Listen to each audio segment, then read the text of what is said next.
Ellie Price reporting there. Well, you predicted correctly. I'm now going to ask about UKIP's predictions. Yes, the mugs game. The mugs game. Well, as long as you play fair. I mean, are you still expecting UKIP to win 9 seats? No, I've never said 9. So, sorry, where does that come from? Well, that's what UKIP. Well, that's what UKIP were predicted and predicting 9 seats. But you haven't put and you won't put a number on it. No, we'll win 5 seats. 5. I think we'll win 5 seats, and we may do better than that. I mean, look, we've never won a seat in the Assembly before. There is going to be a breakthrough in Wales, and not just in Wales either.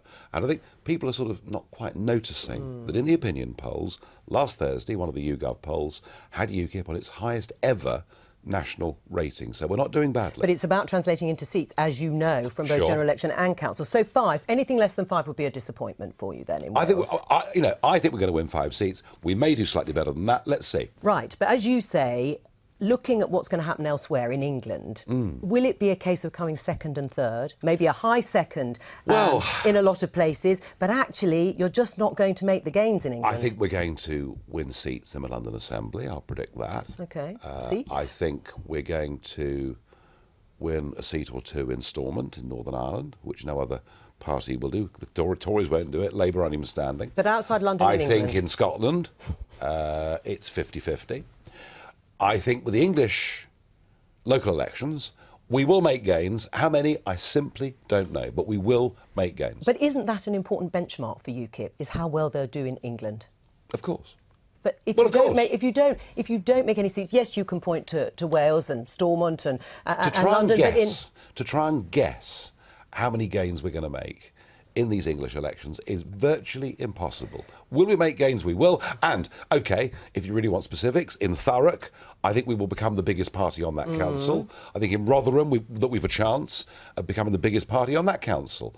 We already control Thanet District Council. So we are, there are 500 local UKIP councillors. Our local base is growing. The people that we've had elected have behaved, on the whole, pretty well. On the whole. And been very diligent. Yes. And worked hard. So, yes, we will improve. Right, but in Thanet, I mean, in areas where you did win, there have been problems, haven't there? There have been splits in the party or people not agreeing amongst themselves, UKIP councillors, and that, to some extent, but that has taken away... Well, we've actually got ferries bringing cars back into Ramsgate for the first time in 10 years. Things are going very well. Really? I mean, so when you say you're rolling up your sleeves, working hard and serving the people, have you got a good enough record in local government to show for it? I think we have, yes. And I think Thanet is proving it. Things are getting better there by the day. Right. And overall... But after 6 months, it was a pretty awful, wasn't it? Well, what party doesn't go from that number to that number and not have a few problems? It always happens. Right. I mean, I suppose what people say, if you can't gain council seats in England during a period but enough, you haven't put a figure on it, fair enough, but when other populist and anti-EU parties are gaining ground, I mean, really quite significant ground across Europe, there must be serious doubts about the long-term political competitiveness of UKIP. As I've just said, YouGov last Thursday had us on the highest opinion poll ever. And that's for a party that won the European elections in 2014. So we're now at the highest we've ever been as a party. What more can I do? I mean, You didn't get the official campaign designation. No. Now, I mean, one might have asked, you spent your whole career fighting for having a referendum and for pulling out. I mean, is there a danger people just think you've served your purpose? As you said, this turkey's voting for Christmas, you could be out. That's in terms of Brussels, yes.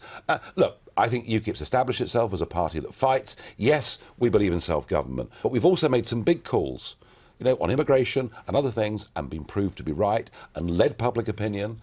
And I think whatever happens in this referendum, if there is a narrow win... Right. How narrow... I mean, how significant does the win have to be before people start saying it's going to be a never-endum?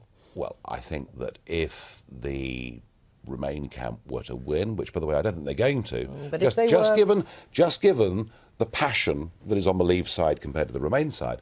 But let's say that the Remain side did win by a few points. I suspect that there could be quite large chunks of the Labour Party and Conservative Party who would be irreconcilable to the position their leaderships took in that campaign. So you're still saying there'll be a UKIP after the referendum, whatever happens? It could be a lot bigger than it is now. Either way? It could be in terms of the result? I think if we were to lose the referendum, it could be very much bigger. If we were to win the referendum, we would need to be there to make sure that people's will was actually carried out.